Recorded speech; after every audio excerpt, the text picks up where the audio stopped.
ନମସ୍କାର ବନ୍ଧୁଗଣ, ଆମର ଏହି ୟୁଟ୍ୟୁବ୍ ଚ୍ୟାନେଲ୍ ମାଧ୍ୟମରେ ଆପଣଙ୍କ ରାଶିଫଳ ଦେଖିପାରିବେ, ଯାହା ମେ 16ରୁ 31 ପର୍ଯ୍ୟନ୍ତ।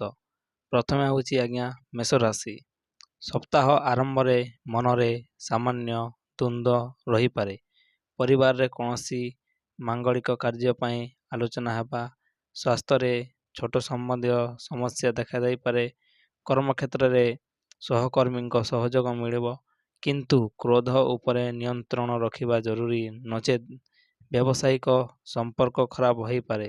ପ୍ରତିଦିନ ସକାଳେ ଓ ହନୁମାନ ନମଃ ମନ୍ତ୍ର ଜପ କରନ୍ତୁ ଏବଂ ମଙ୍ଗଳବାର ଦିନ ବୁନ୍ଦି ଲଡ଼ୁ ଭୋଗ ଲଗାନ୍ତୁ। ଦ୍ୱିତୀୟ ହେଉଛି ଆଜ୍ଞାମାନେ ବୃଷ ରାଶି। ଦାମ୍ପତ୍ୟ ଜୀବନରେ ମଧୁରତା ଆସିବ। ପିଲାମାନଙ୍କ ପଢ଼ାପଢ଼ିକୁ ନେଇ ସନ୍ତୋଷ ମିଳିବ।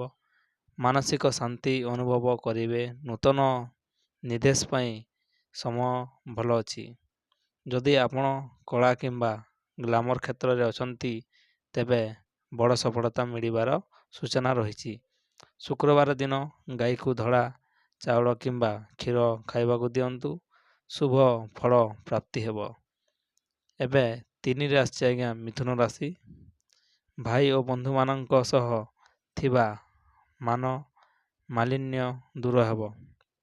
ସ୍ୱାସ୍ଥ୍ୟରେ ସୁଧାର ଆସିବ, କିନ୍ତୁ ଆଖିର ଯତ୍ନ ନିଅନ୍ତୁ। ଛୋଟ ମୋଟ ଆଘାତ ହୋଇପାରେ। ବ୍ୟବସାୟୀର କୌଣସି ବଡ଼ ଡିଲ୍ ଫାଇନାଲ ହୋଇପାରେ। ଚାକିରିରେ ସ୍ଥାନ ପରିବର୍ତ୍ତନର ଯୋଗ୍ୟ ରହିଛି, ଯାହା ଆପଣମାନଙ୍କ ପାଇଁ ଶୁଭ ହେବ। ବୁଧବାର ଦିନ ଛୋଟ ପିଲାଙ୍କୁ ସବୁଜ ରଙ୍ଗର କିଛି ଉପହାର କିମ୍ବା ମିଠା ଦିଅନ୍ତୁ, ଶାନ୍ତି ମିଳିବ।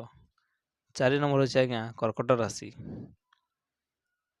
ଭାବପ୍ରବଣ କାର୍ଯ୍ୟରୁ କିଛି ଭୁଲ ନିଷ୍ପତ୍ତି ନେଇପାରନ୍ତି, ତେଣୁ ଧୈର୍ଯ୍ୟ ହରା ହୁଅନ୍ତୁ ନାହିଁ। ମାତାଙ୍କ ସ୍ୱାସ୍ଥ୍ୟ ସପ୍ତାହ ମଝିରେ ସାମାନ୍ୟ ଖରାପ ହୋଇପାରେ, ସେଥିପ୍ରତି ଧ୍ୟାନ ଦେବେ। ସରକାରୀ ଚାକିରିଙ୍କ ପାଇଁ ବଡ଼ ଖୁସି ଖବର। ବ୍ୟବସାୟରେ କାହାକୁ ଧାର ଦିଅନ୍ତୁ ନାହିଁ, ଟଙ୍କା ଫସିଯିବାର ଭୟ ଅଛି। ପ୍ରତି ସୋମବାର ଶିବଲିଙ୍ଗରେ କଞ୍ଚା କ୍ଷୀର ଏବଂ କଳା ରାଶି ଅର୍ପଣ କରନ୍ତୁ। ଗ୍ରହ ଶାନ୍ତି ହେବ। ସିଂହ ରାଶି। ପାରିବାରିକ ଶାନ୍ତି ଅକ୍ଷୁଣ୍ଣ ରହିବ। ନିଜର ଆତ୍ମବିଶ୍ୱାସ ଭରପୁର ରହିବେ। ସାମାଜିକ ପ୍ରତିଷ୍ଠା ବୃଦ୍ଧି ପାଇବ। ପୁରାତନ ରୋଗରୁ ମୁକ୍ତି ମିଳିପାରେ।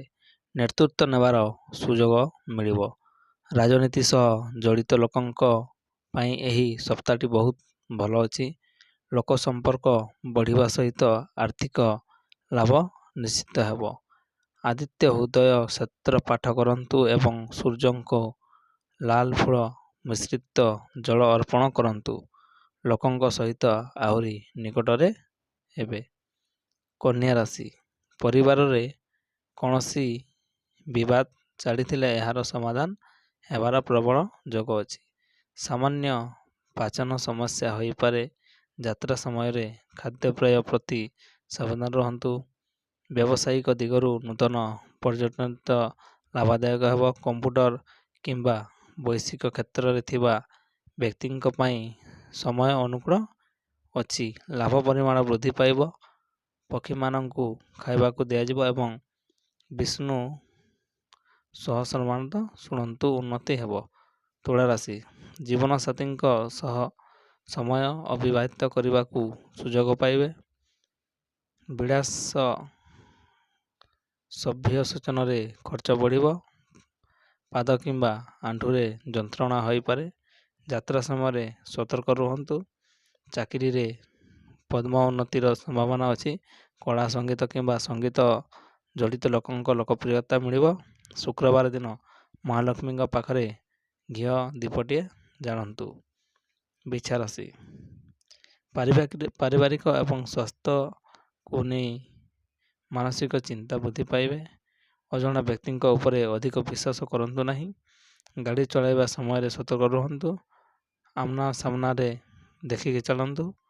କର୍ମକ୍ଷେତ୍ରରେ କିଛି ଗୁପ୍ତ ସୂତ୍ର ଆପଣଙ୍କ ବିରୁଦ୍ଧରେ ଷଡ଼ଯନ୍ତ୍ର କରିପାରନ୍ତି।